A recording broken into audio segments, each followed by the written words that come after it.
এখন আমাদের দেশে যারা এতেকাফে বসে ভণ্ডামি করে, কারণ এতেকাফে বইয়া দেখা যায় মোবাইলে খালি গেম খেলতেছে, অনেক জায়গায় মোবাইলে গেম খেলে, মোবাইল দেখে, এরপরে শালির সঙ্গে আলাপ, বোর সঙ্গে আলাপ, ফোন করে ওরে বাবার বাবা হ্যালো কিরে কিনা কাটা হয়েছে নি কি কিনছি বাজার রে বাবা ওর এতেকাফে বসতে কইছে কিনা।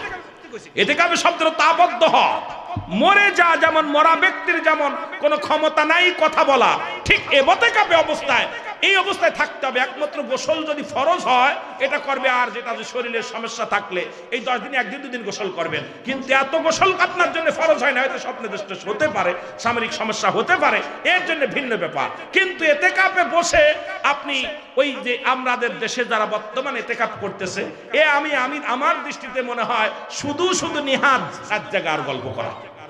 আপনি এতেকাফে বসে আছেন না, এরপরে রোজা রাখা অবস্থায় আপনাদের কি করণীয়? কি করণীয় হলো আপনার এই 1 নাম্বার করণীয়, আপনি সারাদিন রোজা রাখবেন। রোজা রাখা অবস্থায় কেউ ঝগড়াঝাটিতে লিপ্ত হওয়া যাবে না, ঝগড়াঝাটিতে লিপ্ত হওয়া যাবে না। যদি কোনো ব্যক্তি আপনাকে গালি দেয়, ভাই আমি রোজা আছি, কেউ যদি আপনাকে পাড়ায় ধরতে জুঞ্জাল করে, অনেকে আছে বেজাল বাতাতে চায়, আপনি সঙ্গে সঙ্গে ভাই জান আমি রোজা আছি কয়ে সরে চলে যাবেন। আমার ফজিলাত হলো গভীর মনোযোগ, রোজা রাখা অবস্থায় এই অবস্থায় আপনি কি করবেন? ওই ঝগড়াঝাটি থেকে লিপ্ত হবে, ফাইসা কথা থেকে লিপ্ত দূরে থাকতে হবে। ফাইসা কথা, মুখ দেয়া ফাইসা কথা, এগুলো পরিহার করতে হবে রোজা রাখা অবস্থায়।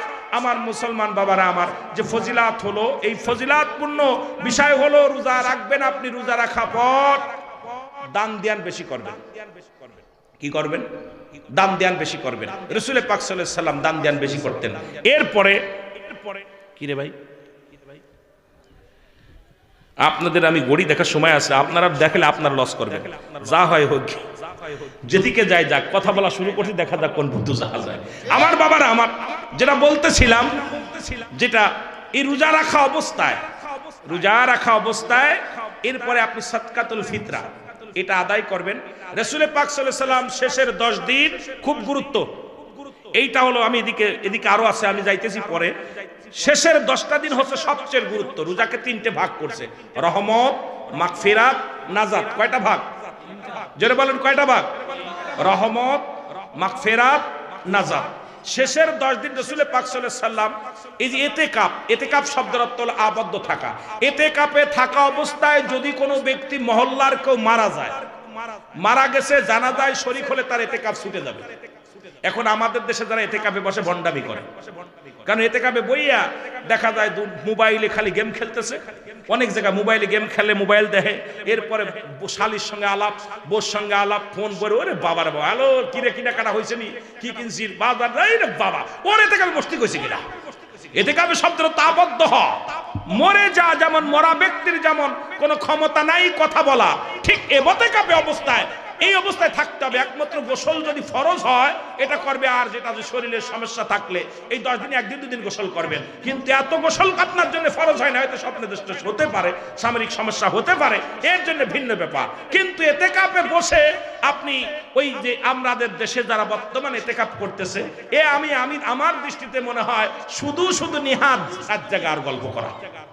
আপনি এতেকাফে বসে বেশি কোরআন তেলাওয়াত করেন, বসে বসে কোরআন তেলাওয়াত করেন, বসে বসে তাসবিহ টেপেন, কিছু পারেন না, সুবহানাল্লাহ, আলহামদুলিল্লাহ, আল্লাহু আকবার, আল্লাহু আকবার, আল্লাহুম্মা জিন্নি মিনান নার। আপনি যেটা কোনো আলোচনা করেন, বসে বসে আল্লাহরে ডাকেন, আল্লাহ আল্লাহ আল্লাহ আল্লাহ আল্লাহ আল্লাহ আল্লাহ আল্লাহ, বেশি বেশি করে কারেন। এই 10টা দিন এরপরে বেজোর রাত, এই শেষের 10টা দিন বেজোর রাত দেখে দেখে ইবাদত করা। সুবহানাল্লাহ বলেন না? আচ্ছা ভাই, আমরা অনেক সময় 27 রোজা আমরা পালন করি, মনে করি আপনার এই 27 রোজা আমাদের মধ্যে মনে হয় কি আমরা লাইলাতুল কদর, ঠিক কি না? কথা কয় না কেন?